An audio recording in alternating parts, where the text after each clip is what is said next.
is recording as well. Hello, everyone. Thank you very much for joining us on yet another episode of the All Things Aviation Pod. We are quite excited to be back again today, especially after last week's episode. Today, I'm joined in the studio by my team members. So we have Nadine, our administrator, and we've also got Dan, the producer, joining us for the first time on the podcast. If you watch Chilling with Dabs, Dan is my producer from the audio show, and he does a great job. So I've invited him on to join All Things Aviation Pod as well. Also, we are joined by an incredible man doing the Lord's work, quite literally. Mr. Andrew Martin is joining us today. Now, he's not quite in the studio. We're doing this over Zoom, but he's here anyway. Mr. Andrew Martin, thank you so much for joining us today. Thank you for all the work that you do. But more importantly, why don't we start by you telling us what it is that you do exactly? Well, that's absolutely wonderful and a great question to begin our time on this particular podcast. I work for an organisation called Mission Aviation Fellowship, or known as MAF. Some people refer to us as MAF. And what we do is effectively we fly small light aircraft all around the developing world, meeting people at their point of need, whether that be physical, spiritual or practical. It's a tremendous organisation, and I could elaborate quite extensively on how MAF came into being. Please do, sir. Well, from 1939 to 1945, the world was at war. There was conflict in just about every nation on the planet. Young men were heading off to war to protect the liberties of individuals and families back in their homeland. But this was a war like no other. It was a war that saw so many people lose their life. But during that war, they had sort of kind of upped the tempo because aviation was now a huge part of conflict. Aeroplanes could fly tremendous distances and drop bombs almost indiscriminately. They couldn't choose who the victims were. Ideally, they were trying to destroy areas of industry, factories, dams, and all manner of things. But sadly, the general public were affected, and thousands of innocent men, women, and children lost their life. But it was during the Second World War that there was some personnel who were involved with the Royal Air Force as part of the war effort of the United Kingdom and the West at large. There was Stuart King, Murray Kendon, and Jack Hemmings. Incidentally, Jack Hemmings, one of the founder members of MAF, celebrated his 100th birthday last week. And for him, as well as the other early pioneers of MAF, during the war years, they prayed faithfully and consistently that God would allow them an opportunity to use aviation for good, to see lives restored, communities built, and God revealed in all his tremendous glory and promise to those who had never heard of him, those who had maybe lost their faith in him. But it wasn't just the early pioneers at MAF that were praying for the opportunity to use aeroplanes for good. There was many people back at home, many people in the United States, Australia, South Africa, and many other nations that prayed and prayed and prayed. But as the Second World War came to an end, MAF came into being. Within a few short weeks of the Second World War coming to a conclusion in 1945, MAF opened up its first office in London. From there, they consolidated the vision. They consolidated the very aspect that God had heard the prayers of many and answered them. God had given these early pioneers the desire of their heart, as we read about in Scripture. The desire of their heart became a harvest, and the harvest began to bear fruit. And very quickly, it became evident that the work of MAF was to be established in the nation of Sudan. It was a nation that had no infrastructure. It was a nation that had no roads. The railways were poorly maintained, and access between cities and villages was often along rutted, dusty tracks, and in the wet season, these tracks became impassable. So MAF sent out these early pioneers, and as they surveyed the nation of Sudan, it became evident that the missionaries based there needed a means where they could safely transport themselves, their equipment, their resources, everything that they required to reach these isolated communities could only be done through aviation. By 1948, MAF had established its first full programme in Juba, South Sudan. And from there, the organisation has grown and developed, and it became evident in the very early days that, yes, we established the ministry in Sudan. Yes, we had our first aircraft. But it was very clear that one aircraft wasn't enough. It was very clear that neighbouring nations and nations even further afield needed MAF and their services that they offered.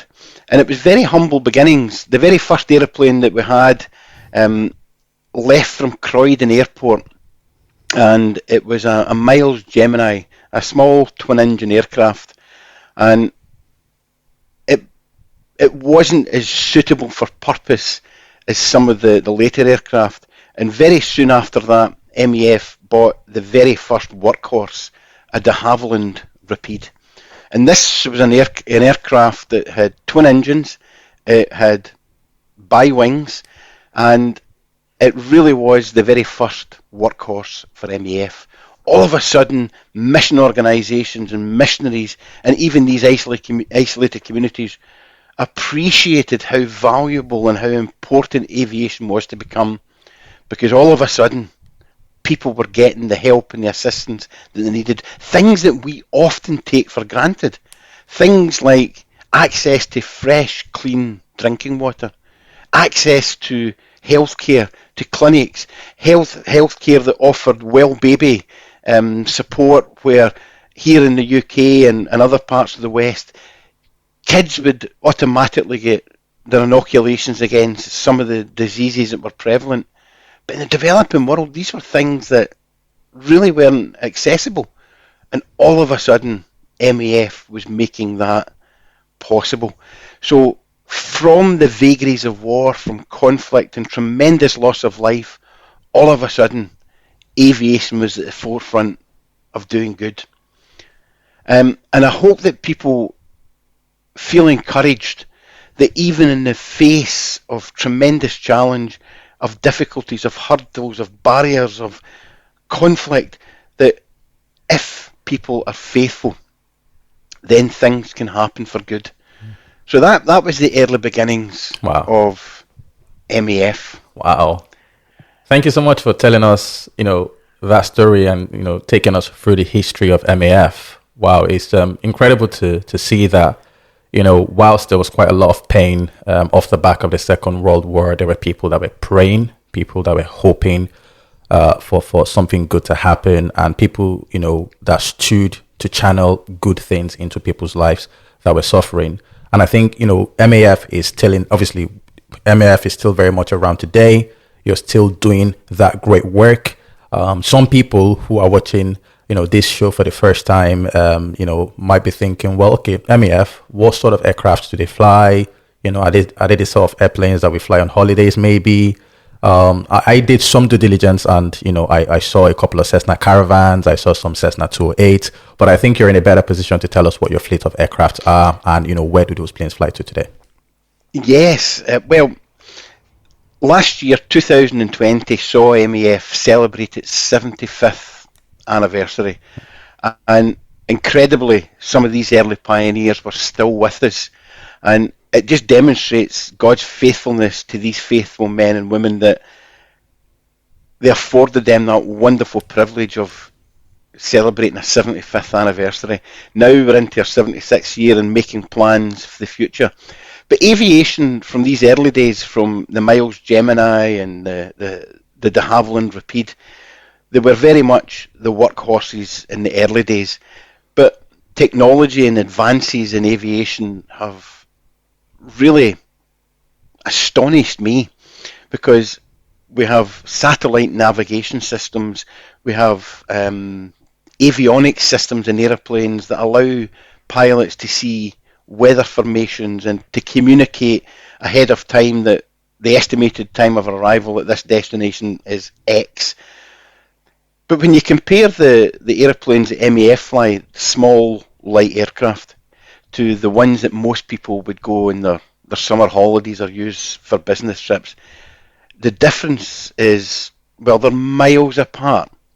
The only commonality of this is that aeroplanes fly, but they achieve different things.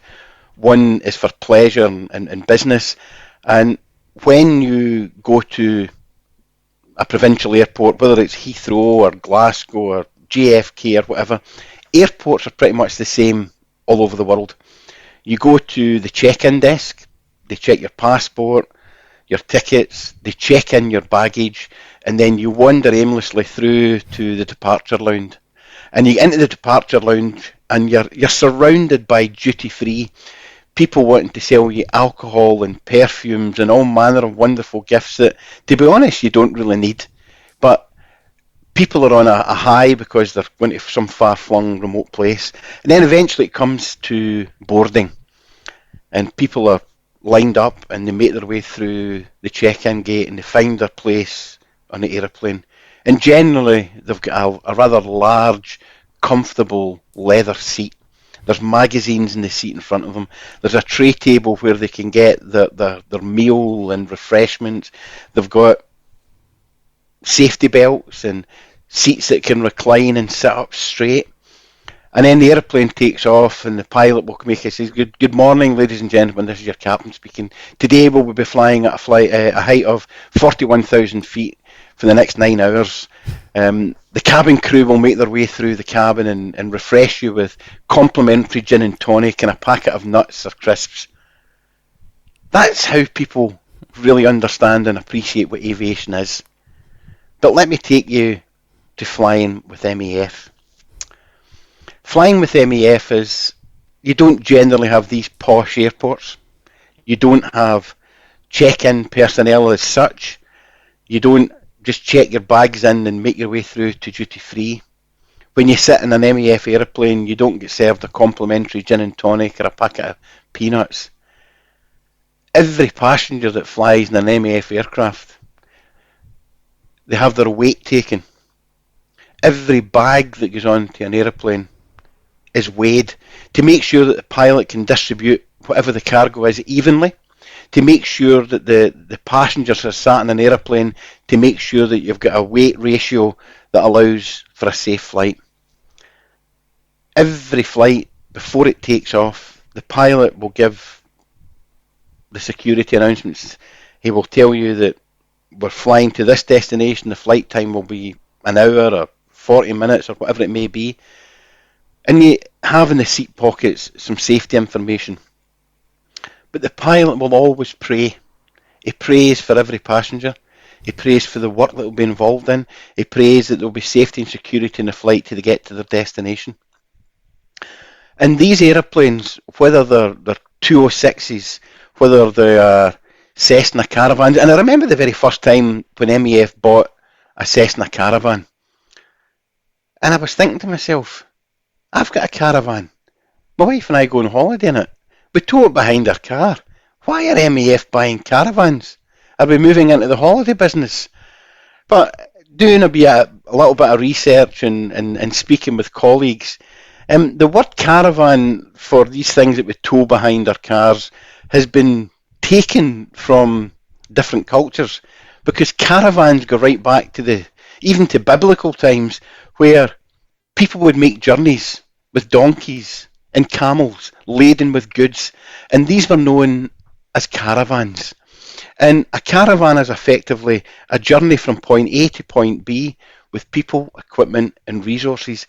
And the Cessna Caravan that we fly is an aeroplane that does just that.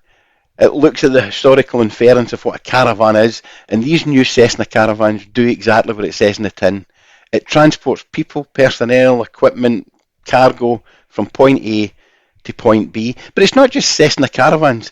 Although Cessnas make up the vast majority of our fleet, we do have the likes of Kodiaks. Kodiaks are similar to the Caravans, but they can carry quite a substantial cargo, but they've got a short takeoff and landing capacity.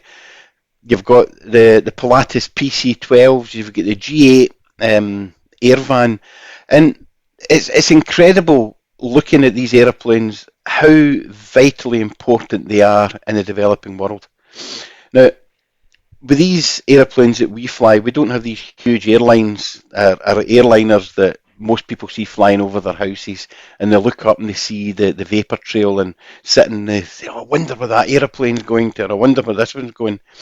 Do you know that MAF today have aeroplanes taking off and landing every 4 minutes? Every 4 minutes, somewhere around the developing world, MAF is an aeroplane taking off or landing.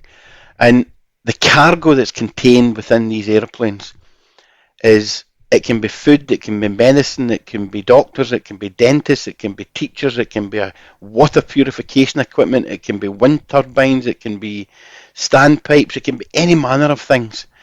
But I like to refer to the cargo that MAF fly as a cargo of hope. Because so many people in the developing world are living in circumstances and situations where we in the affluent West look into them and think that circumstance or that situation is hopeless.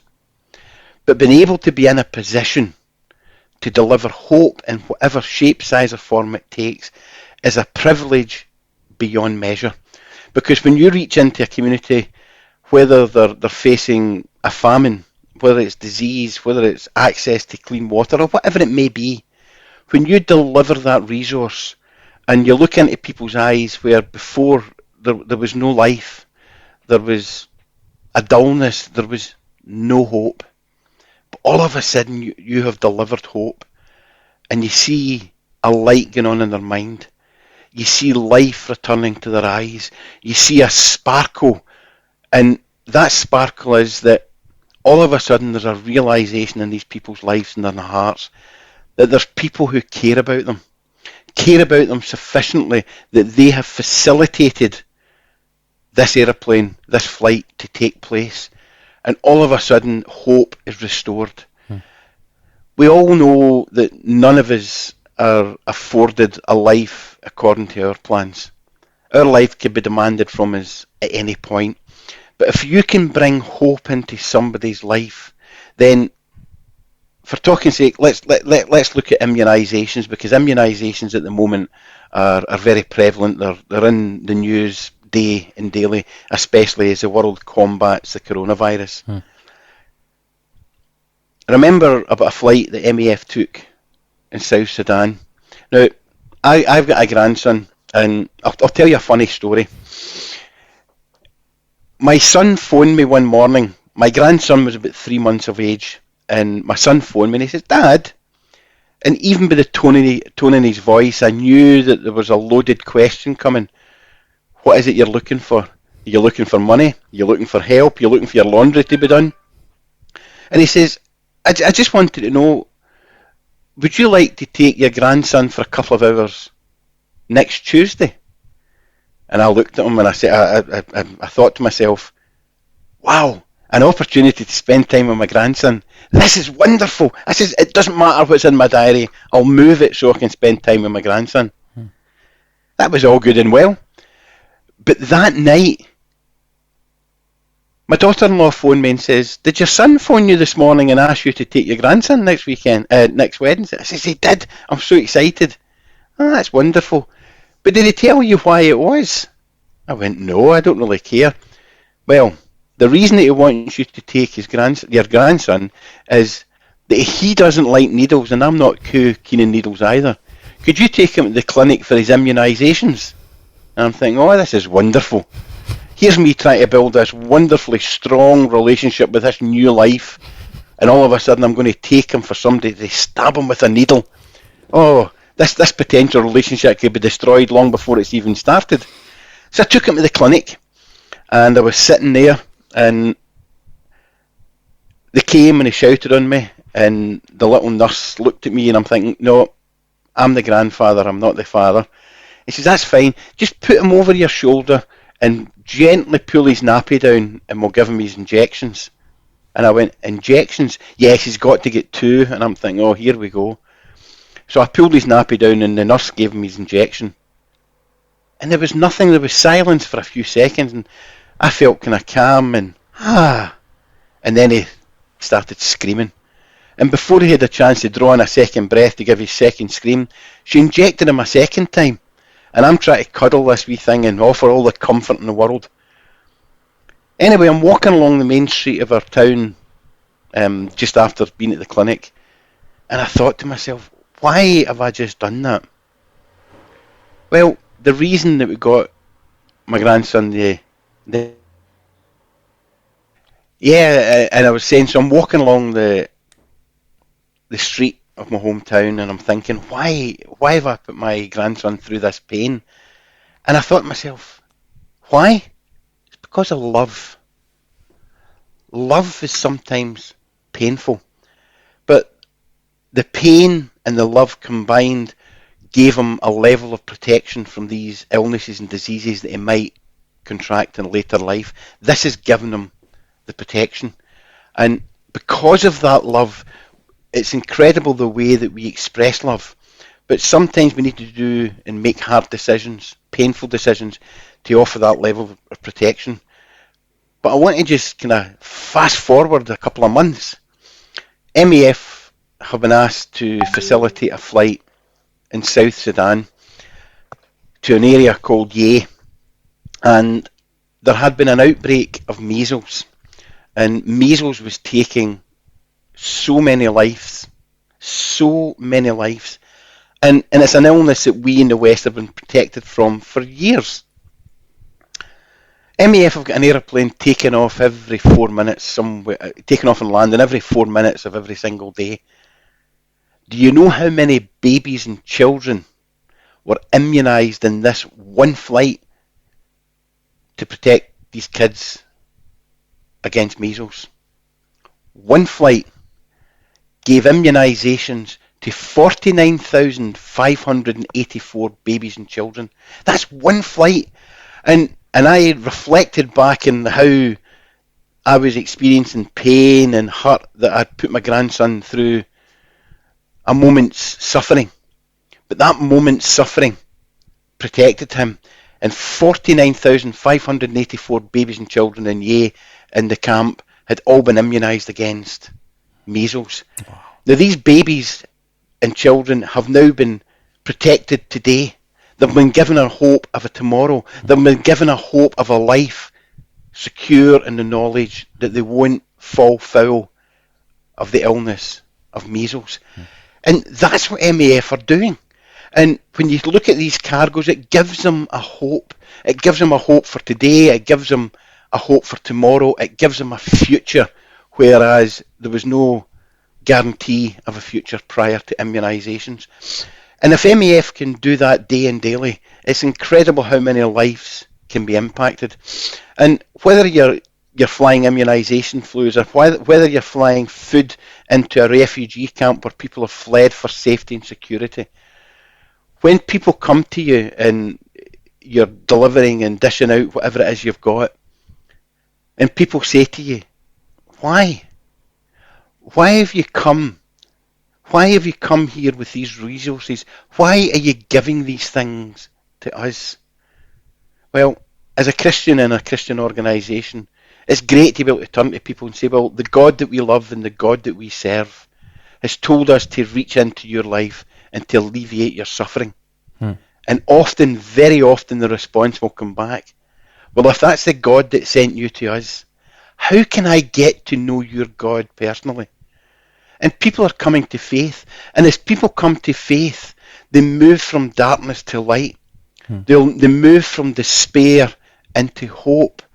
And through that, we hope that people will move from conflict to peace, so that people are not indiscriminately taking one another's lives, where people are struggling for survival. It's difficult enough to live a life in a developing world where poverty and famine and disease are the order of the day. But when you see people coming to an understanding of who Christ is and coming to a faith, and they're moving from conflict to peace, that is a wonderful, privileged position to be in, personally, but also organisationally. And MEF, I always look at MEF, and my kids, anytime they come and hear me talking about MEF, and I say to a congregation or a group, and my kids are there, and I say, do you know what MEF stands for? And my son always says, MEF, it's mostly Andy's fault. And that's their idea of a bit of fun and a bit of humour. MEF, let's break it down. MAF. M stands for mission. And a mission is an objective to do something positive. And that positive aspect of our ministry is to meet people at their point of need through the use of aviation and technology. The A, aviation, well, it does what it says in the tin. Aviation is flight. And flight allows us to cover huge distances quickly, safely, and securely. It allows us to get access to places that are so inaccessible, where there is no infrastructure. But F, the F word, fellowship, a working together of like-minded individuals. Now, for every MEF flight that takes to the air, there are so many people behind the scenes that make that happen. So you've got a hangar, you've got a program manager, you've got communications officers, you've got IT, you've got aircraft mechanics, you've got aviation engineers. All these people are required to make sure that that aeroplane is fit for purpose. But behind the scenes even further, bringing it back to the affluent West, we've got people who pray for us regularly. We've got people who represent us as volunteers, raising the profile. And then we've got people who support us financially. So for every aeroplane that takes off, there's a whole range of people behind the scenes that make it happen. So MAF is a culmination of everybody working together. But the F word, the fellowship, when we talk about the working together of like-minded individuals, do you know that MEF supports and makes possible the work of over 2,000 different organisations? So you look at Media, Oxfam, Médecins Sans Frontières, Save the Children, the World Health Organisation, Tear Fund. In fact, the list goes on and on and on. A lot of household names on the international mission scene, but there's also the local pastors. There's also what we call medical evacuations, or shortened to Medivacs, where people are in an isolated community where they don't have access to a doctor, they don't have access to a gynecologist, where they may have problems and issues in pregnancy. MEF are there to reach in and to take the people to a centre of excellence where they can get that help, care and assistance that they so desperately need for survival. And it's an organisation that not only are they inspired and far-reaching, but it's one that is steeped in compassion. And it's that compassion when you look into the lives of people who are in need. My heart denies me the opportunity to just turn away and go in the opposite direction. If I see somebody in need, I need to do something to help. I need to do something to assist. And when I look at my faith, Jesus had compassion. He brought healing. He brought sustenance. He brought hope. And as an ambassador, I need to do likewise. And MEF are ambassadors as well, and they need to do likewise. The organisations we work in partnership with have a similar ethos. And when you hear stories of lives being touched, saved and transformed, it gladdens the heart. But it's not for our glory. We're not looking for the pats in the back, the gold stars or the brownie points or whatever it is. It's about reaching into people's lives and being the hands and feet of a creator God that allows people to see him working practically. So that's effectively what we are doing, and that's what the aeroplanes that we have that that fly. It's exciting, it's dynamic, it's thrilling. It doesn't matter what superlative you want to bolt onto it. MEF tick all these boxes. But it's a mission and a ministry that's got challenges, that's got difficulties, and that's why the fellowship is so important. It's so important because if people stand in their own appointed holy ground, if somebody's a prayer warrior, then pray. If somebody's in a position to give, then give. If somebody's in a position to go, then go. And that working together principle and ethos has enabled us for over 75, we're into our 76th year of serving faithfully. So that's a wee bit about some of the airplanes and some of the things that we fly, etc. That I'm getting really excited just listening to you speak passionately about Mission Aviation Fellowship, Andy. I almost want to sign up and go to Africa or wherever else in the world to go, work for MAF now. It's interesting that you mentioned, most people that go on a holiday, be it whether they get on a Ryanair aircraft or they get on an EasyJet, nobody's really thinking about the mass and balance profile of the aircraft. You just get on with your luggage and you don't care, whether, you've got a lot, you don't care. You just fly, right? But when you fly in those sort of planes, smaller, light aircraft, as a pilot, you have to think, hang on, how can I distribute weight here to ensure that this plane can take off from this, rough runway, so we can complete this mission. So I really like when you're touching up on that. It definitely reminded me of my days when I was flying and I used to have to fill out a mass and balance sheet before I took off. But also this is, you talking about Christianity is the kind of conversation that we don't see a lot of in the media, unfortunately, anymore. Christianity is a beautiful religion that's deeply rooted in the compassion of our Lord and Savior Jesus Christ. And, obviously I'm a Christian. Dan is also Christian. And these conversations are not being had. And it's almost as if, you're not seeing anything positive in the news. And to have someone on our podcast come and, be so passionate about Christianity, I think this will inspire everybody, whether you're Christian, Muslim, any religion, because it just shows you that we're compassionate.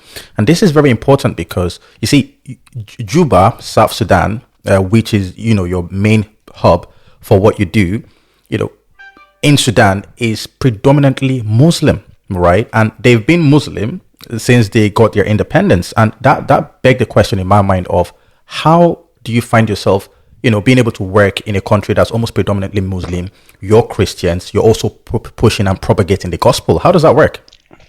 Well, that's a really interesting question. And when you said that Juba in South Sudan was our hub, well, that's not strictly true. Every country that MAF operates in, we have a hub in that nation. And I'll speak a wee bit about where we fly, and then we'll come on to the various aspects of the different faiths. MAF operate in Central and South America, throughout Sub-Saharan Africa, Central and Southeast Asia, Indonesia, Papua New Guinea, and even Arnhem Land, which is the Aboriginal homeland in northeast Australia, right in the top tip. And it's incredible when you look at the diversity of the nations that we fly in. We've got these hubs all around the world. We've got a fleet of aircraft numbering just under 140 aeroplanes. And a lot of the nations that we fly in have got different issues, different concerns, and different needs to be met. Yes, we are an overtly evangelical Christian organisation. However, that doesn't mean to say that we don't work with people of other faiths and no faiths. For talking sake, in Bangladesh, the Islamic Trust use something called floating hospitals because a lot of the nation is underwater, sometimes up to 2/3 of the nation at any given time. And MEF will fly in the doctors, the nurses, the gynecologists, the heart specialists, all these ancillary support mechanisms that make a hospital operational, but this time on water. Now, that's Islamic trust. Humanity is humanity is humanity. People are people are people. And just because of an individual's belief, direction in life, understanding, doesn't preclude us from engaging with them. God, in His Word, tells us to reach into all the world. All the world. Nothing kind of cast aside and say, well, we're not going there because of their belief systems, or we're not going there because of their human rights record, or we're not going to do this because we don't believe in the political regime of that nation. That's not our call. Our call is to meet people at their point of need, whatever that need may be. And I remember in 2010, there was a huge earthquake in Haiti. Thousands and thousands of people lost their life. The country was absolutely devastated. Because it's a nation that MAF operate in, we were enabled to respond immediately. We only heard the other day there that there's been yet another huge earthquake in Haiti. It is the poorest nation in the Western Hemisphere, and it's one of the poorest nations in the entire world. But there we are again, another disaster. Now, we helped in the first disaster, and we've helped ever since. We need to make sure that when these sort of things arise, that we're in a position to assist. And we will be working in Haiti to help alleviate the suffering. Now, they've got many different beliefs in Haiti. The political situation is very unstable because the president was assassinated there in recent months. There's insecurity, there's uncertainty, there's poverty. There'll now be famine, and there'll be a lack of access to the things that we often take for granted. But the people who are working for MAF based in Haiti are best equipped. They understand the culture, the language, and the people. And so it is with MAF, wherever it is that we're operating in the developing world. Now, it's a privilege for us to be able to serve. We would much rather that we weren't serving, as in there was no need for us, there was no poverty, there was no disease, there was no disasters. But the fact of the matter, there is these sort of things. And because of the compassion that we want to demonstrate, we will respond day in and day out, irrespective of what it is that people are facing. And that's the difference between aviation for fun and recreation to the type of work that we do. And sometimes it could be something as simple as flying in a nut and a bolt to fix a wind turbine, or it could be a particularly special cable that will help establish solar power in a remote clinic. Sometimes it's a full aeroplane full of food and medicine and those doctors and distributors who will be on the aeroplane. Whatever it is, we need to make sure that we can deliver right into the heart of the need. And as I say, we've been doing it for 76 years, and we'll continue to do it. And it's something that challenges people, because the personnel who work for MAF are fully trained and equipped commercial pilots and commercial engineers. It's not just a case that you turn up and say, well, I've got a couple of hours to offer. I'll come and do a service in your aeroplane. It doesn't work that way. So that's a wee bit about the insight to the various nations that we operate in and the extent of the fleet of MAF. I'm glad that you mentioned that, Andy, because I was just thinking, similar to you as well, you know, the pilots that work for you guys are highly skilled men and women, and, you know, their wages must be quite hefty, right? Because if you're getting, you know, pilots come work for you that have, you know, quite a lot of hours, because the operations that you're doing they're not the types of operation that most pilots would do. You know, if you're flying out of a controlled airport, you know, services, you know, there's quite a lot of things. It's safety, you know, you've got fire trucks, you've got everything within the confinement that makes it safe. You know, when you're flying in the third world and you're coming in over, you know, the mountains, you know, somewhere in the middle of nowhere in Congo, it's slightly different, you know, way of operating. So those people that fly for you are obviously very good, which means they also have to get paid. You're talking about, in order for you to continue to assist these countries, I'm guessing you obviously need funding, people to help, to donate and stuff like that. Let's talk about just paying pilots in the first place. How does that work? How do you guys go about doing that? Well, that is a very interesting and deeply searching question. MEF,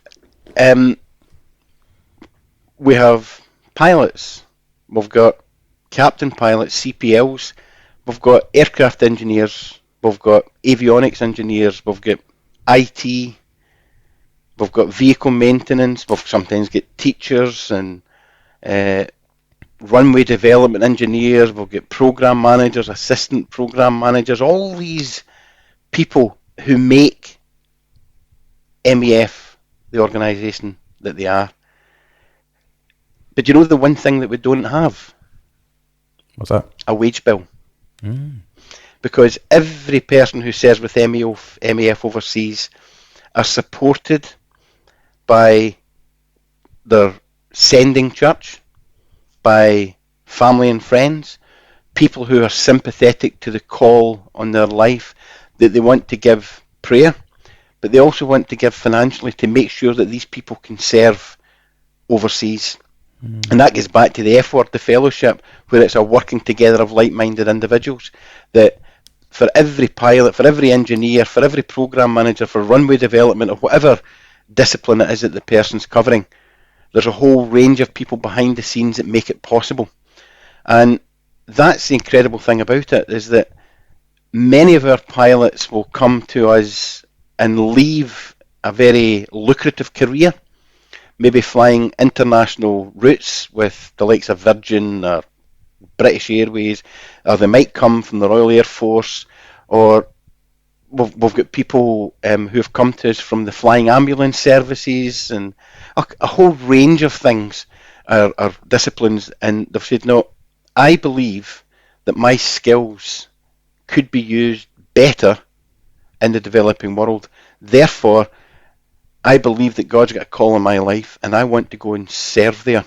Now, the process of joining MEF, it's not an easy process, because you spoke about controlled airspace through the likes of these huge hubs like Heathrow and JFK and Schiphol and Amsterdam. These are huge airports with aeroplanes, huge amounts of aeroplanes flying millions of passengers. But when MEF have a call in your life, or when God has a call in MEF, when you come to MEF, it's a different type of flying.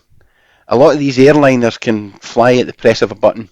They've got the autopilot. The aeroplane can almost take off and land on its own.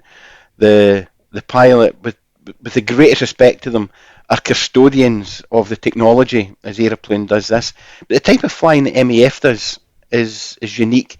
It's flying into remote, rough bush strips. It could be landing on the side of a mountain or the top of a mountain.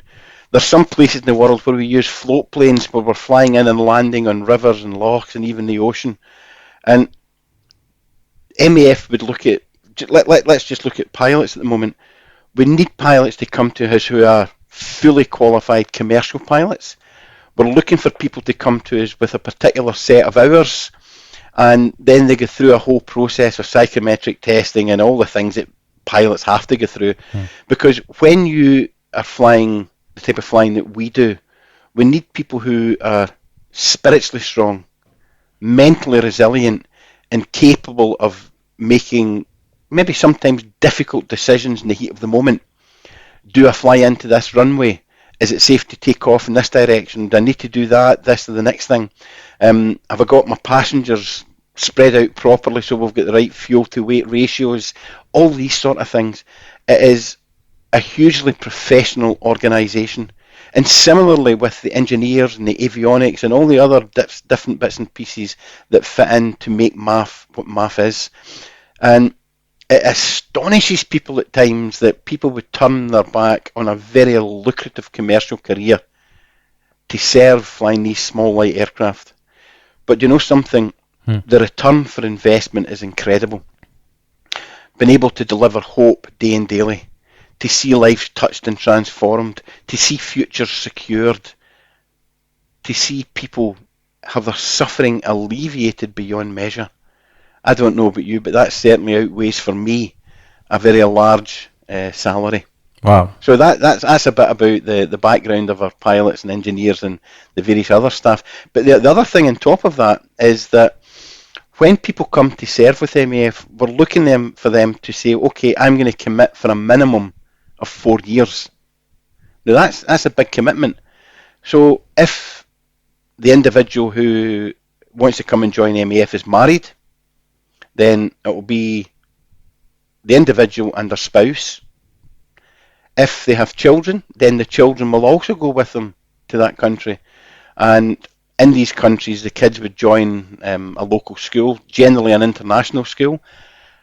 And it's a whole family service. The whole family go to serve. And let's just assume for a minute, although this is not the case generally, because MAF do have female and male pilots, female and male engineers. It's not an exclusive gender role. It's whatever the person has in the skills. But they all move en masse for a minimum of 4 years. But when the people get to wherever it is they're serving, it's incredible how that environment, that culture, that nation, that language, the history and everything about it really becomes part and parcel of daily life. It becomes part and parcel of who they are. And it becomes such an ingrained way of life that many of the MAF personnel will serve for 4 years, 8 years, 16 years. We've got some folks who have been with us for over 20 years. Such is the call on their life. But these people can only serve the way that they serve if the support network is behind them.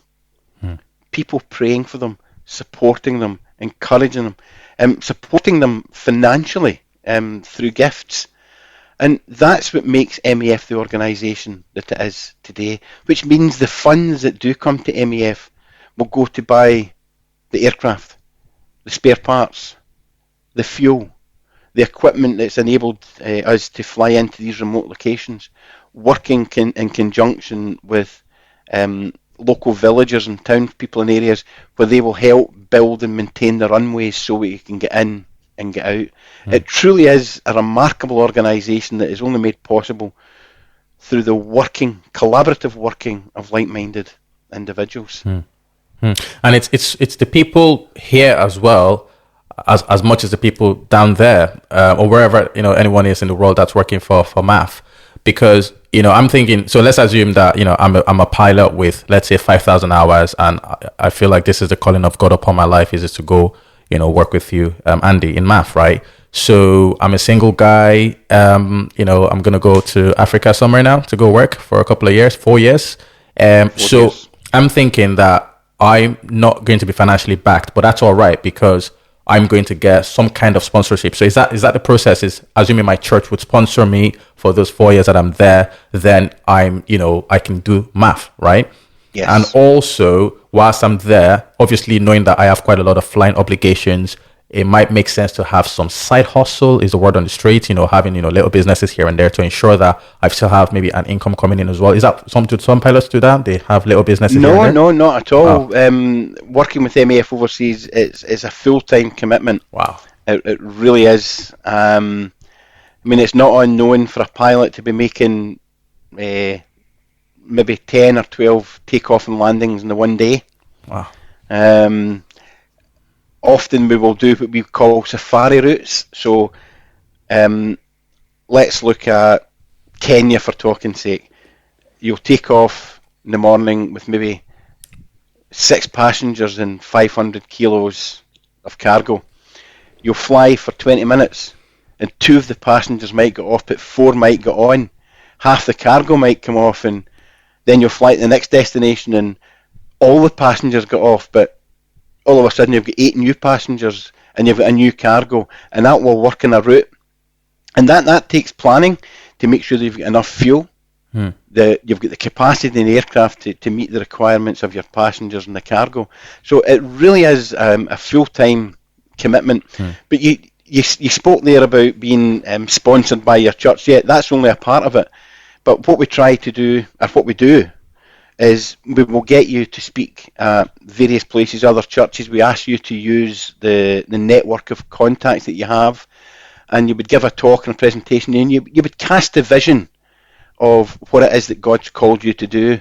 And through that, we hope that people are inspired to want to journey with you, to be part of that journey. They may never leave their front room, but their prayer support, their financial support, enables and equips you to do what you've been called to do. They're doing their part, and you do your part. And it's a wonderful coming together of like-minded individuals where we are working collaboratively for a common purpose, for a common goal. And do you know something? It is such a fun thing to be a part of, because folks back at home are inspired and encouraged by your prayer letters, your communications, and they will pray for that in relation to what you've sent them. But the other folks as well get so excited that they're part of something that's happening so far away, that they're an integral part of the mechanism. And that's why the F word at MAF is so vitally important. The fellowship of like-minded individuals working together in a common mission. So it's exciting, it's dynamic, it's thrilling, as I was saying earlier, but it's one that's so vitally, vitally important, especially in today's connected world, where in the West we are connected by all manners of technology, which means those in isolation are even more isolated. So we need to almost continue developing the ways and the means in which we engage with people in isolation. That's really interesting. So not a single member of MAF makes an income. That is incredible. That the money comes in and it's put back into, like you said, the aircraft, the spare parts, the development of things to make sure that everything runs smoothly, and not a single person makes an income in the organization. That is incredible. It's a business model that some people might look at and not quite understand how it works, but yeah, there you go, folks. There are people out there that are doing the Lord's work, and this is how things go. But Andy, you're also quite a very busy man. Before we came on the podcast, you were talking about how you've already got your day planned. You're going to be going into different meetings, some prayer meetings, and you're a busy guy yourself. What role is it exactly that you play within the organization? Well, what role do I play with the organisation? I've been with the organisation for about coming up in 20 years, and my role is I'm the community manager based in Scotland, and I work with churches, with individuals, with volunteers, with schools, universities, all these places where people are. And my role within the community is to help raise the profile and raise the prayer for MAF. And I do that working with volunteers, where we train and equip the volunteers to go out and represent MAF in their local communities. But I spend a lot of time speaking at churches, working with ministers, looking at ways where the church can embrace and partner with MAF. And in doing so, it's incredible how many people who still, even after 76 years, have never heard of MAF. And all of a sudden, you can see a light going on in somebody's eye saying, wow, I've never heard of this organisation. How can I get involved? Well, what I say to folks is the best way to get involved with MAF is to pray for us. Because as you pray for MAF, all of a sudden you get to know a little bit more about us through the prayer requests and through the way that we share the answers we've had to prayer, that we've asked people to pray for. And through that, people then become inspired to become involved in different ways. Whether it's serving overseas, whether it's volunteering with MAF here in Scotland, whether it's somebody in a position that says, you know something, I would like to do something quite practical. I'm going to hold a fundraiser. I'm going to have a breakfast in church or a coffee morning, or I'm going to host a film night, or I'm going to do a sponsored car wash. Whatever it is, and incredibly that brings people together. But it brings people together who may never have heard of MAF before. So all of a sudden we're beginning to cross-pollinate into different areas of society. The one thing that I truly, truly enjoy most about my role with MAF is maybe taking a church through a mission-focused Bible study, or going to a church on a Sunday with a mission-focused sermon. And often people think about mission as just sending people to some remote part of the world and that's it, game over. But when you look at the Bible, when we talk about mission, Romans chapter 10 is a great example. Some are to go, some are to support, some are to pray, some are to talk about it. And that's the way that it happens. And it doesn't matter whereabouts you fit in this mechanism. We all have a wonderfully unique part to play. Not everyone's a pilot or an engineer. But the one thing that we can all do is pray. We can all speak, and we can all just share our knowledge and passion for the organisation at Mission Aviation Fellowship. Now, the other thing that I love with my role here in Scotland, and incidentally, although I'm speaking from Scotland, MAF are a truly international organisation, and wherever you are in the world, there'll be a MAF there'll be a MAF office in whatever country you're based in. MAF UK, we're based in Folkestone. They have the same person as me down there, a chap called Kevin Crook, who does an incredible job in the rest of the UK. But we've got volunteers the length and breadth of the country. And wherever people are, they can get involved in one way or another. But as I was saying, one of the things that I love doing as well is doing a school assembly. Because in schools today, Christianity has been somewhat sidelined in certain areas, that the politically correct society that we live in, and the people who make these decisions are entitled to make the decisions because they've been elected to whatever role they've been elected. But when MAF go into school, we can talk about the faith that motivates our mission. And very often, for the first time, you'll get children and young people, and sometimes even teachers, hearing about Christianity for the very first time. And that's a little seed that's planted. Often a school will do a dress down day and raise funds for MAF, and it becomes a double-edged sword. We have introduced and exposed people to the Christian faith, but at the same time they've been so inspired that they want to do something to help us because they can see and appreciate the value in the work. So my role is wide, it's varied.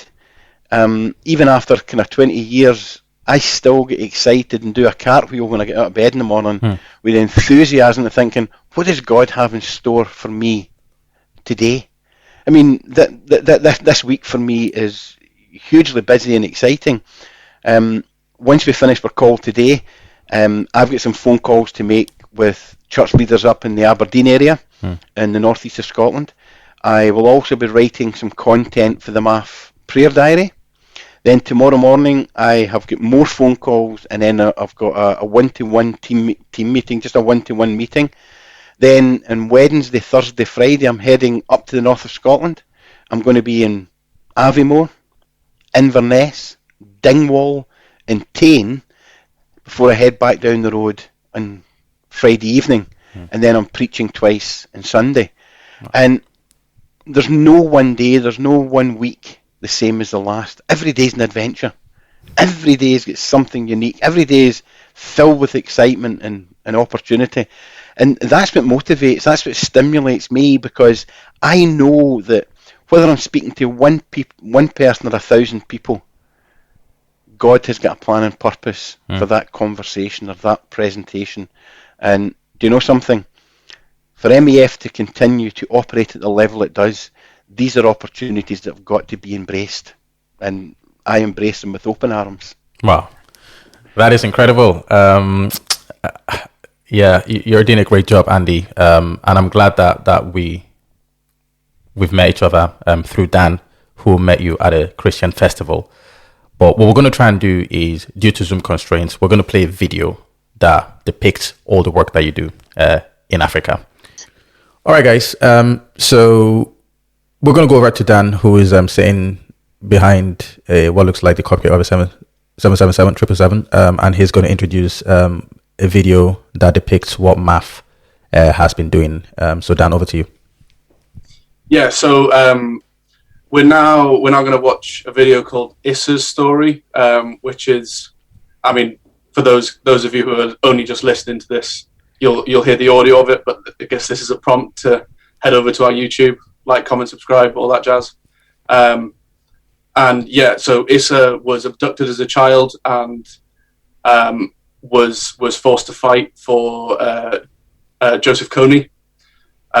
So you're going to hear three voices, and if you're watching us now as well, you'll be able to see what's going on as well.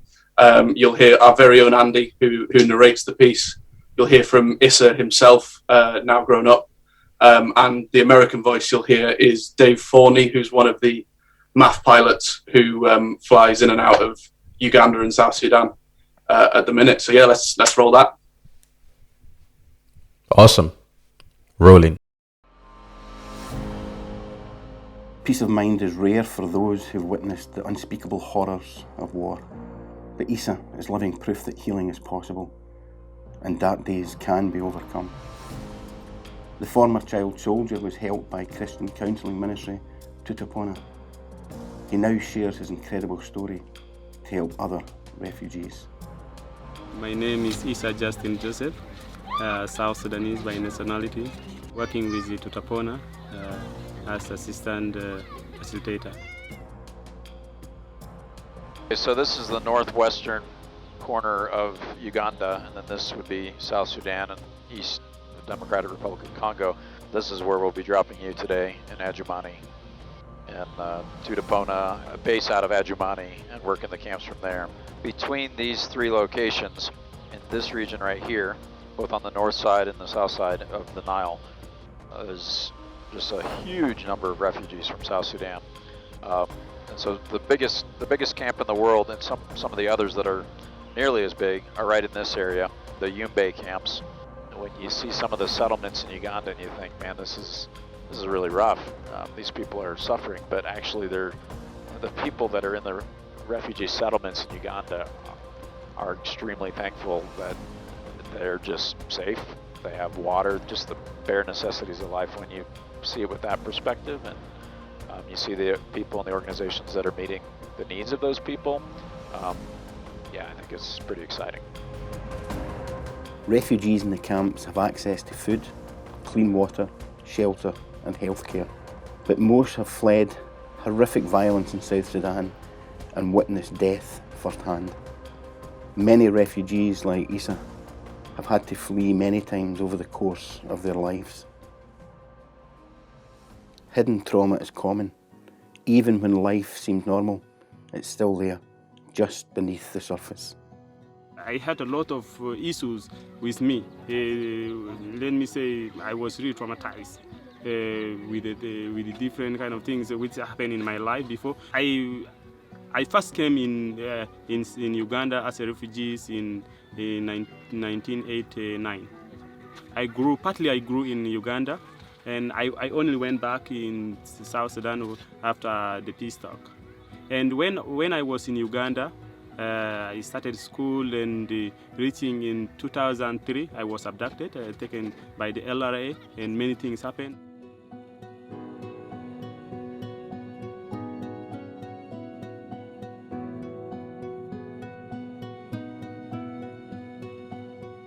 I've seen a lot of things. My mind, my memory kept on reminding me about it. And when I went back to South Sudan, I was like not stable. Tutapona teach people to recognise the signs of trauma and stress. They use the analogy of a snake bite to help people understand the things that have poisoned their lives. The Empower programme helps people to take the first step towards overcoming their emotional pain by forgiving those who've hurt them.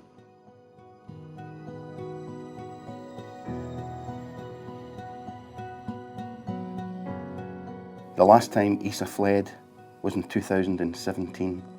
And reaching 2017, it was really so horrible now. It was terrible. So I had to really take courage and move with my family, cross the border on foot. Then when we reach here, sometimes imagine what could be wrong with myself, all this happening, coming around me, and what will be the end of me. Sometimes I could not really sleep. But later, when I came to know about Tutapona, and they taught us about how to forgive, how to maybe relaxation techniques. So I really felt at least hope that at least there's hope. I thought it wise to also continue educating others.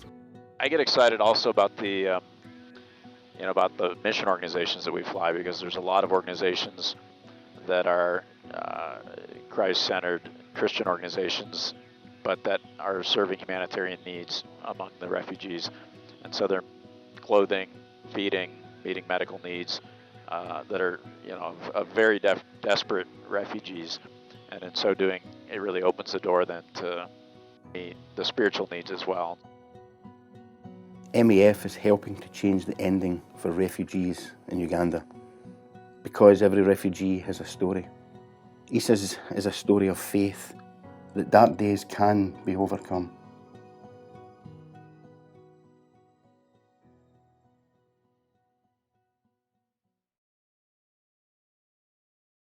Yeah, I hope that watching that video, you get inspired to head over to MAF's website and show some support to the great work that you're doing.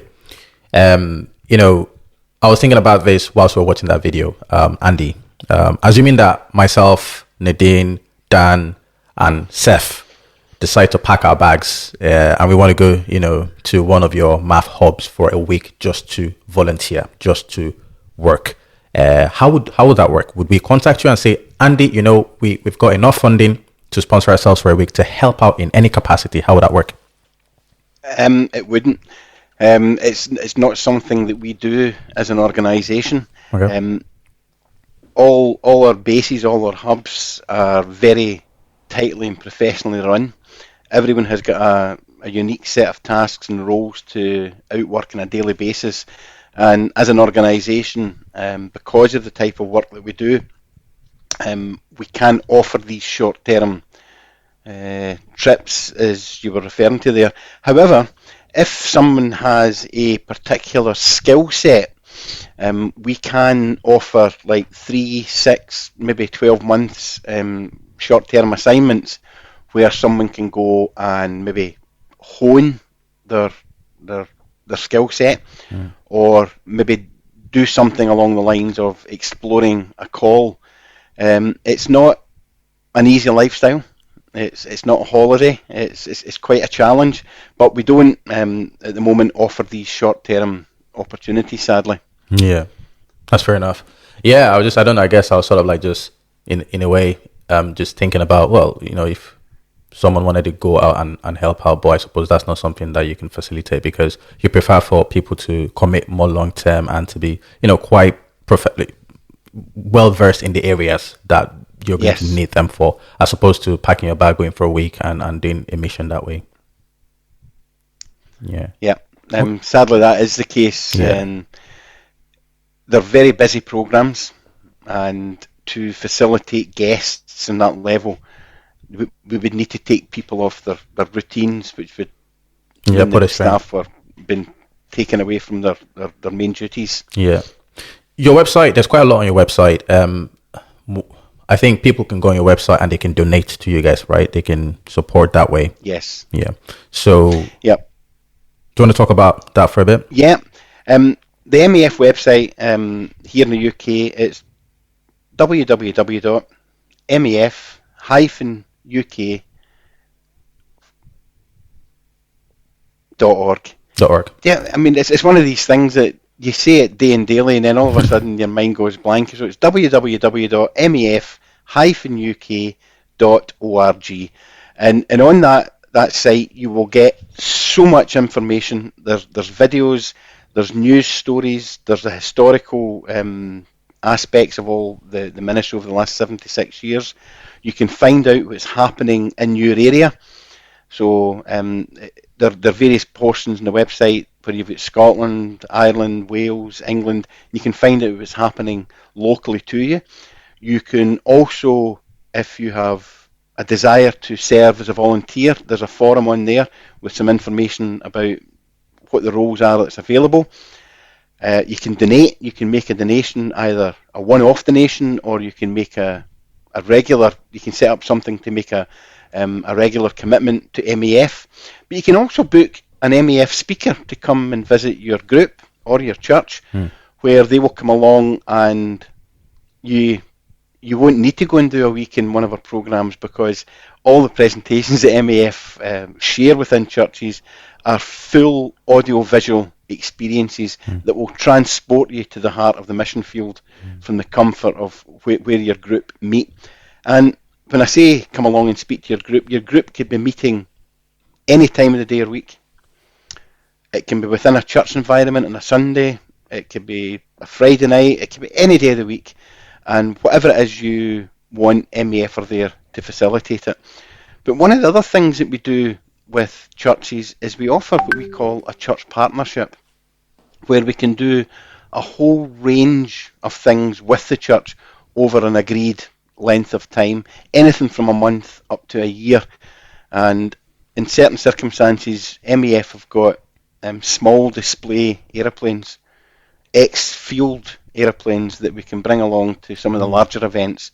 And honestly, it generates such an excitement in a community to have an aeroplane in the car park or in the church gardens or something like that. But MAF also attend a lot of larger festivals. So for Talking Take in Scotland, you've got Refuel, you've got the Keswick conventions, heading further south, you've got likes of Big Church Day Out, Cedarwood, which we've just completed, and a whole host of other large Christian events where MAF are there. They have a presence. We've got maybe a display trailer, we might have the display aeroplane, but we've got something that's quite unique to MAF. It's called the MAF Rescue Challenge, and it's all about changing endings. And I would describe it as a mixture between the Krypton Factor and the Crystal Maze. It's an adventure-based initiative where teams of 4 or 6 or 8 begin with a briefing, and then they work their way through the challenge, doing different disciplines where there's no such thing as a wrong answer, but there are better answers than others. And the whole ethos of it is we want to save and change as many lives as possible through the way that you solve these challenges. It is great fun, absolutely brilliant. And at the end of it, every person in that team gets an opportunity in the MAF flight simulator, where they get a chance to fly an MAF aeroplane and land an MAF aeroplane. Wow. Honestly, it is great fun, and you can almost see that anticipation, that what's the word I'm looking for here? That competitive nature in people, where they want to do better than their friends. They want to outdo this last team, and it's great fun. It really is great fun. And then also the other thing is, if you have got a particular interest on serving with MAF overseas, there's some inquiry questions that are answered on the website. So it's a full website, but you can also follow us in all the social media platforms, whether that's Twitter or Instagram or Facebook, and we also have a full-blown MAF youth section where they're there to engage with schools, with youth groups, with church youth groups, all these sort of things. And kids can get involved at pretty much any level. So all in all, it is an inclusive website that embraces and provides opportunities for people to become part of the fellowship at MAF. Wow.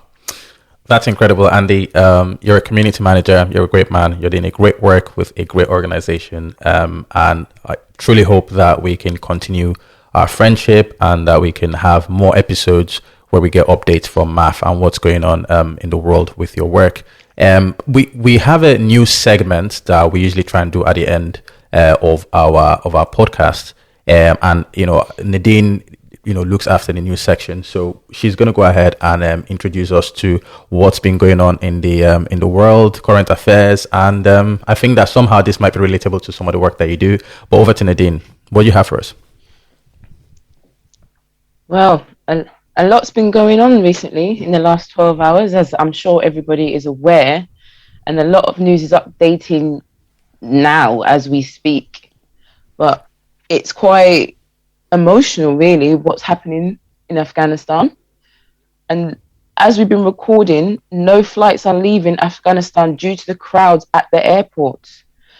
So, according to German Foreign Ministry, no flights are leaving the tarmac because of the chaotic situation.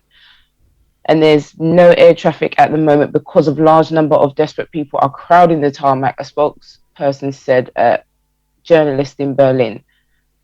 As we was recording, that is what's popped up in front of me on my live feed. So it definitely ties in with what MAF does and the chaotic situation in Afghanistan at the moment, and people that will need help, really. And they're definitely witnessing difficult times. And then this particular German journalist says we must focus on a rescue mission for those people. Yeah. Also, as well, a flight that did leave last night has landed at RF base Braz Norton. So they've managed to land. It carried I'm not sure how many people it did carry, but they managed to land early today as they left Afghanistan last night. Yeah. Thanks so for that. all of this is just happening right now. This is not what I actually prepared, but because it all popped up in front of me as we were speaking, I thought it was necessary to mention it right now. Certainly. Andy, is Afghanistan one of the countries that MAF operates out of? Afghanistan is known, like so many other countries, as a closed country. Okay. It's one of these nations that if MAF were to reach in to Afghanistan with any help or assistance, it would need to be at the behest of the Afghani government or United Nations or whatever. And until something like that happens, we couldn't really comment or go. So it's a desperately sad situation. My prayers is as others will be that there will be security restored very quickly. There would be no loss of life or very minimal loss of life, and that the country could return to some aspect of normality and peace very, very soon. It is a hugely, hugely sad humanitarian crisis at the moment. Yeah, amen to that. Yeah, it's truly touching, really, to kind of just see what's going on in Afghanistan. And yeah, I suppose, we will keep Afghanistan in our prayers. That's really the best thing that we can do at this moment, is just to pray for Afghanistan. And, like Andy said, that there will be peace restored in as soon as possible, really. But it's I suppose it's been an interesting couple of months as well. It's been an interesting year. How did you find COVID? How did that impact MAF in this last year and a half? Did that have any impact at all, or how did that look? Yes, it certainly did. Here in the UK, as soon as the coronavirus kind of raised its ugly head, MAF, like pretty much every other business and organisation, we had to shut our doors to our offices, and all the staff began working from home.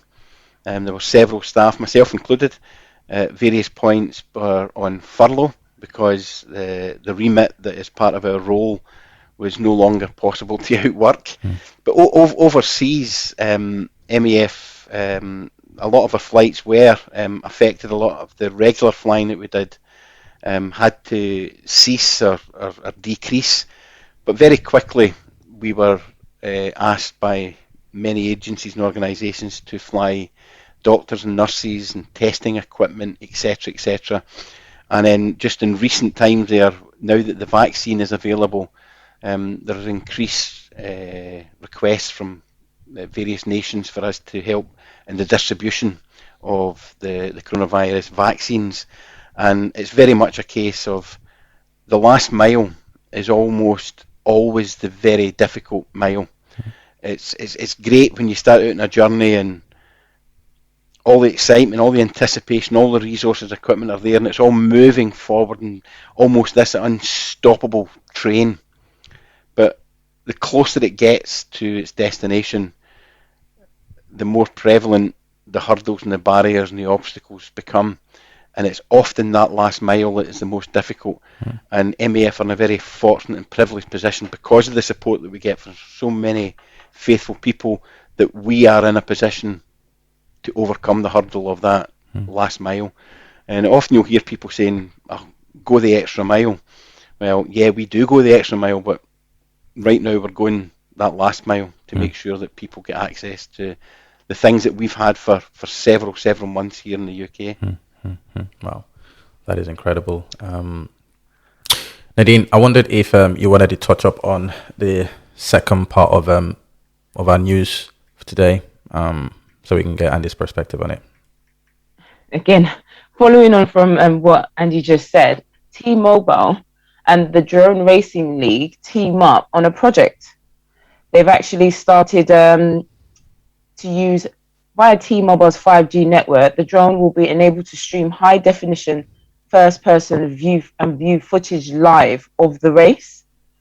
So it's a technical development of advanced drones. Pilots' abilities will be enhanced. Additionally, pilots will obviously be remote because it's a drone, and using 5G technology to control them. What do you think about that, Andy? I think the use of technology is so vitally important. Technology, as it continues to develop and advance, will provide more and more opportunities for MAF and many other organisations to do the job that they do. And going right back to the very beginning of MAF and our first aeroplane, the Miles Gemini, and then the de Havilland Rapide, the advances in technology as far as aviation concerned over the last 70 odd years has been astonishingly clever. It really has. Right through to, we can pinpoint an aircraft position through satellite navigation system, through avionics, and all these things have been embraced by MAF, and will continue to embrace opportunities as they present themselves. As far as drones are concerned with MAF, I know that it's something that we as an organisation have been exploring, but at the moment the technology doesn't exist for us to use drones effectively, where they would have a sizable payload that would allow us to deliver what it is that we would like to deliver. But as advances in technology continue to gather pace, I'm sure that it won't be too long, hopefully, before you read about MAF using the drone technology as well. Yeah, but it's great how necessity is often the mother of invention. But in recent years, we've noticed that the leisure market has been the driving force in taking technology forward. It really has been. If you look at what mobile phones are capable of and how folks use it for social media platforms, whether it be Facebook videos or TikTok, where we can communicate over vast distances very quickly. We look at Zoom, which we're using at the moment. I would suggest to you that pre-COVID, 99.99% of the world's population never even knew Zoom existed. However, necessity, all of a sudden we became experts in using this technology. And that's the way of the world, isn't it? Exactly. You're right. Our needs drive forward technology, and yeah, it's astonishing. I mean, when you look at how a calculator has got more capacity than the men used to land on the moon as far as IT is concerned, information technology. I mean, I just don't know how the men managed to land on the moon with the minimal technology they did, but they did. They managed it. And most of us, even in our watches, have got more technology than the craft they used to fly at the moon. It's astonishing. And as we move forward, I'm sure that we will see the development of drone technology, of electrically powered aeroplanes, but until such times as it can be done commercially viable, well, let's just watch this space, shall we? Yeah, definitely. Well, gonna keep an eye out. Keep our eyes peeled for all the work you're doing. Mr. Andrew Martin, thank you very much for coming on All Things Aviation Pod today. It's been fun talking to you. I still feel like there's quite a lot of things that we can talk about on our podcast in the future. So for that reason, we would like to extend multiple invitations for you to just keep coming back on to talk to us and keeping us up to date with everything that you're doing. But for now, I know that you need to jump off and do some important things. So thank you very much for coming. Well, I'll tell you just before we go. Sure. I've just heard this morning that maybe for our next one, we'll be able to introduce you to one of our pilots who would like to come and speak to you. Thank you very much for that, Andy. That is incredible. I cannot wait to have a word with them, and I'm sure the team as well will be delighted to speak with them. But Andy, so do you have your own personal social media as well that people can reach out to you on, or is it just all done through MAF? Well, I do have my own social media platform. If you just look for Andrew Martin on Facebook. However, I would like to encourage folks, wherever they are in the world, to check out the MAF social media platforms for whatever nation they're in. So we've got a MAF UK, we've got a MAF Scotland, MAF US, Denmark, France, Sweden. They're all there. So wherever folks are listening from around the world, there are social media platforms in all of these nations for MEF. Yeah. Awesome, sir. And just before you go, one more thing. Would you like to share a word of encouragement to people who may be listening? Just one word of encouragement from Andrew that anybody can just take away and say, do you know what? This is my word of encouragement as per Andrew Martin. Well, yes, I would. Thank you, sir. And for the last 18 months, the world at large has been in lockdown. People were fearful for the future. But you know something? Lockdown is beginning to lift. People are beginning to escape their homes in the vagaries of lockdown. They're beginning to embrace life and society again.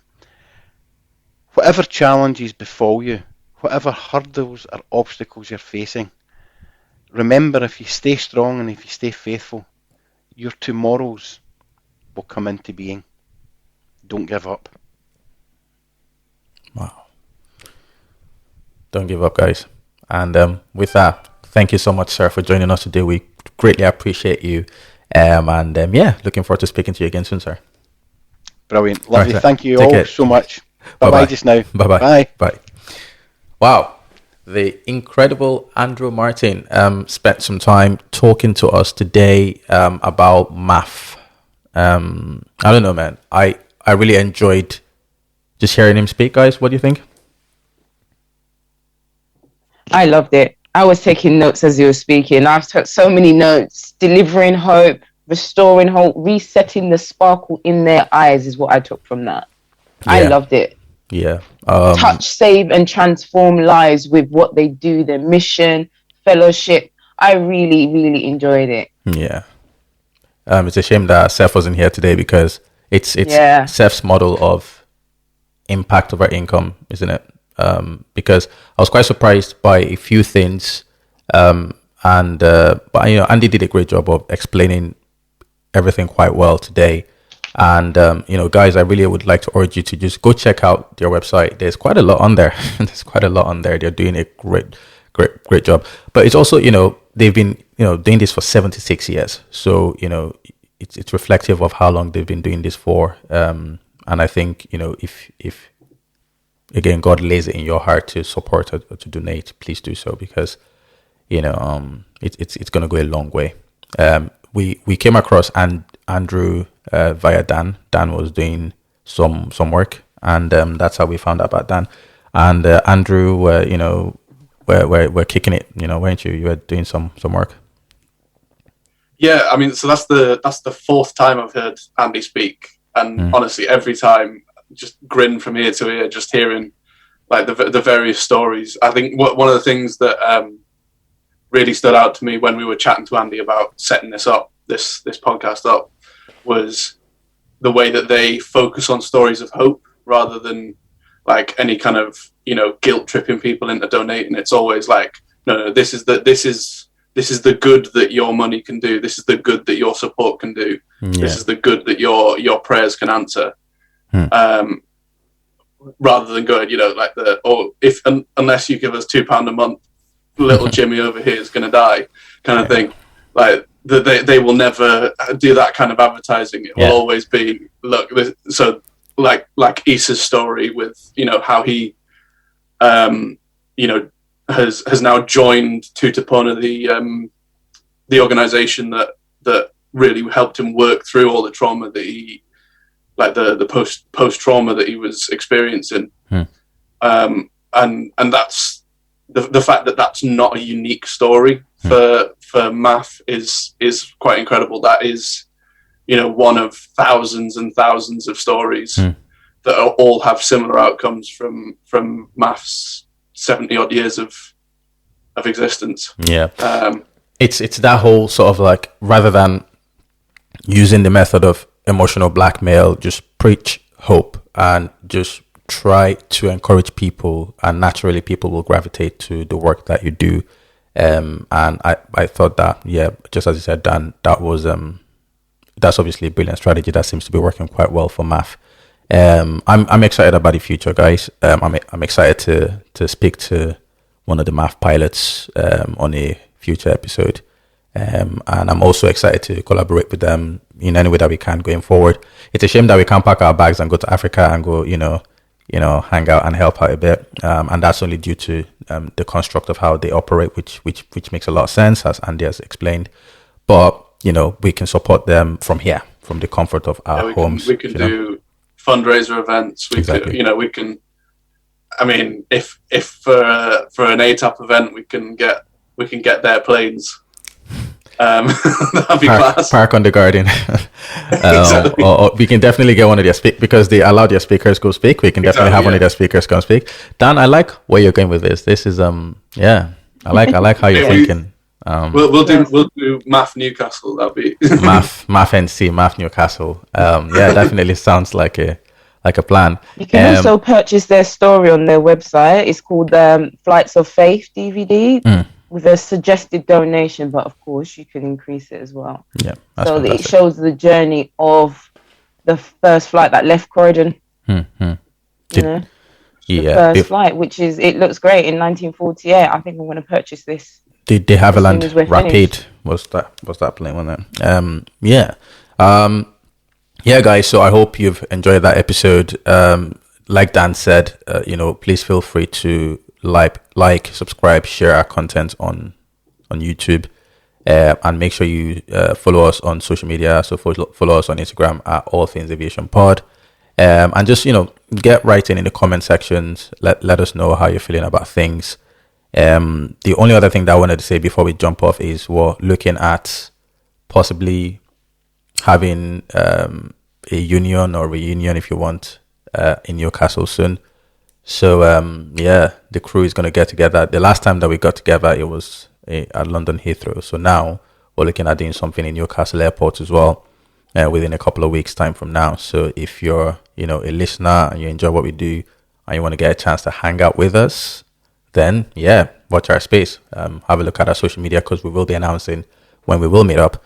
This time around, Dan the producer will be there. He was missing the last time. But this time around, Dan the producer will be there. Nadine, Seth, Van Beek, hopefully our good friend Zul will come up from London as well.